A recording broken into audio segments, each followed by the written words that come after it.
Selamat siang teman-teman semuanya, apa kabar siang hari ini? Semoga dalam keadaan sehat. Siang hari ini saya akan membahas apa yang bisa kita lakukan sebagai seorang leader agar kita bisa membangun komunikasi efektif ketika kita bekerja dari rumah.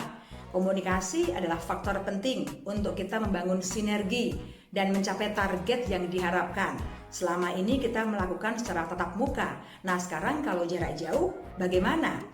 Ada 3 hal yang saya bahas siang hari ini. Yang pertama, tentukan kesepakatan, target yang akan dicapai beberapa hari ke depan.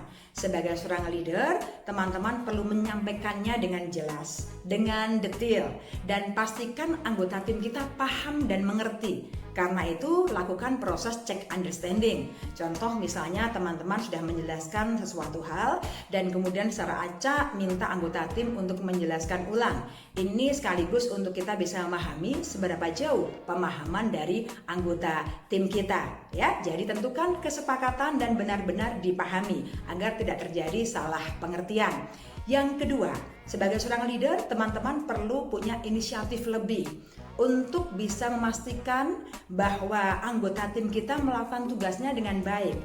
Jadi ketika ada kesulitan bisa segera dibantu. Hanya saran saya tidak terlalu sering-sering juga untuk kita bertanya kepada mereka, karena itu bisa berdampak mereka merasa tidak dipercaya.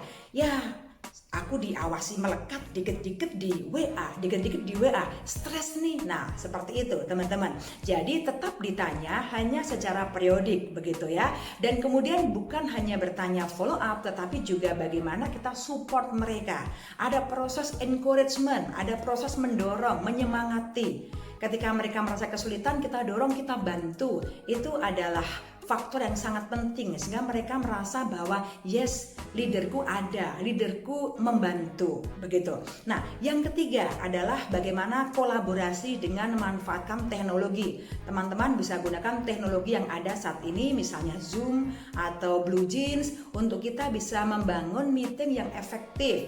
Berbeda karena secara virtual 1 jam atau maksimal 1,5 jam kita melihat layar handphone atau layar komputer, biasanya mata kita sudah nggak nyaman. Karena itu pastikan kita bisa mengelola meeting kita dengan lebih efektif dan hindari kita terlalu banyak untuk melakukan interupsi. Jadi kita perlu kelola meeting kita dengan efektif, teman-teman semuanya. Justru di saat-saat seperti ini kita perlu juga untuk lebih banyak mendengarkan.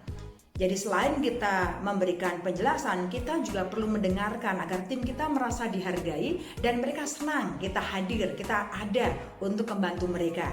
Jadi sekali lagi 3 hal yang bisa kita lakukan: tentukan tujuan, kesepakatannya, yang kedua adalah punya inisiatif lebih, dan yang ketiga adalah membangun kolaborasi dengan menggunakan teknologi. Dengan 3 hal tersebut, harapan saya teman-teman bisa membangun komunikasi yang efektif dengan anggota tim kalian ketika bekerja dari rumah. Terima kasih teman-teman semuanya. Tetap semangat, jaga kesehatan, dan tetap melaju maju.